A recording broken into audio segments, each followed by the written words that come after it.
چلتی ہوئی گلی میں کسی لڑکی کو گھور کے دیکھنے سے اس کی طبیعت کے اندر جو تنفر پیدا ہوتا ہے، غصہ پیدا ہوتا ہے، اس کی غیرت کو جو ایک کچوکا لگتا ہے، اگر وہ عصمت معاب اور حیا کی پیکر ہے تو یہ چیزیں اس کے لیے بہت زیادہ اذیت کا سبب ہوتی ہیں۔ جب گلی سے گزرتا ہوا کوئی اوباش لڑکا اپنی ناپاک نظروں سے کسی پردہ دار خاتون کی طرف نظر اٹھا کر کے بھی دیکھتا ہے۔ آج کی تاریخ میں اگر ہم دیکھیں تو نظروں میں پاکیزگی تقریباً ختم ہو گئی ہے، حیا کا جنازہ اٹھ چکا ہے۔ نوجواناں چوں زنا مشغول تن، از حیا بیگانہ پیرانے کہن۔ اقبال نے کہا تھا کہ جوان تو جوان رہے، بوڑھوں کی نظروں سے بھی حیا اٹھ گیا ہے۔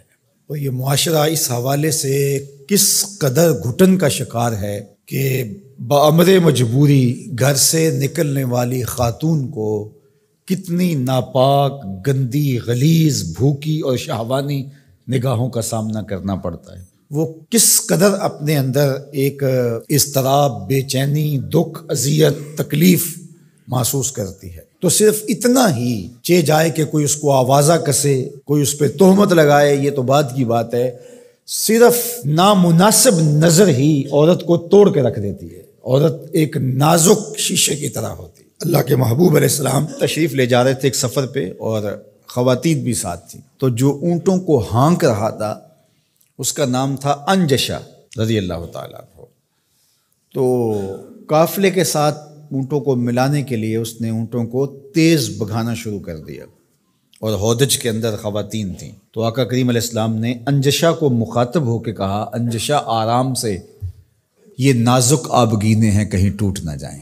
تو عورتیں نازک آبگینے ہوتی ہیں، ان کے دل چڑیوں کی طرح ہوتے ہیں، اور اللہ نے ان کو حیا کا جو ایک نور عطا کیا ہے، تو یہ ایسی پھول کی پتیاں ہیں جو شبنم کا بوجھ بھی گوارا نہیں کر پاتی، لیکن غلیظ، مکروہ اور گندی نگاہوں کا جب شکار ہوتی ہیں، حیادار لڑکی پر تو اٹھنے والی نظر بوجھ ہے، اور وہی اس کے اندر کو توڑ کے رکھ دیتی ہے اور کوئی آوازہ کسے۔ لیکن یہ تقدس معاب مریم سلام اللہ علیہا، گود میں بیٹا ہے، اللہ کی قدرت تھی، شادی ہوئی نہیں، لیکن ایک آزمائش ہے کہ بن باپ کے حضرت عیسیٰ پیدا ہوئے، چونکہ بہت صالحہ تھیں، پارسا تھیں، نیک تھیں، متقیہ تھیں، اور پاکیزہ خاندان کی عالی مرتبت شہزادی تھیں۔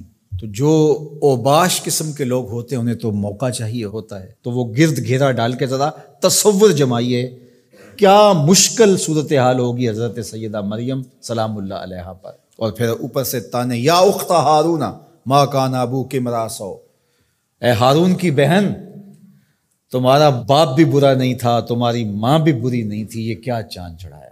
اب اس مشکل موقع میں حضرت مریم کیا کرتی؟ فاشارت الیہ، حضرت عیسیٰ جو پالنے میں تھے، آغوش میں تھے، پنگھوڑے میں تھے، ان کی طرف اشارہ کیا۔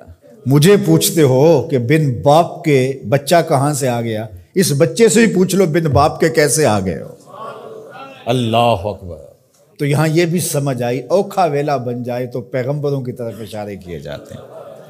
دعا کرو اوکھے ویلے گنبد خضرا کی طرف دیکھنا اللہ نصیب کرے۔ غم ہستی سے رہا ہونے کا چارہ مانگو، مانگنے والو گنبد خضرا کا سہارا مانگو۔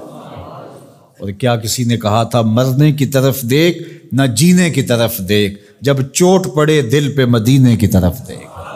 فاشارت الیہ، اشارہ کیا۔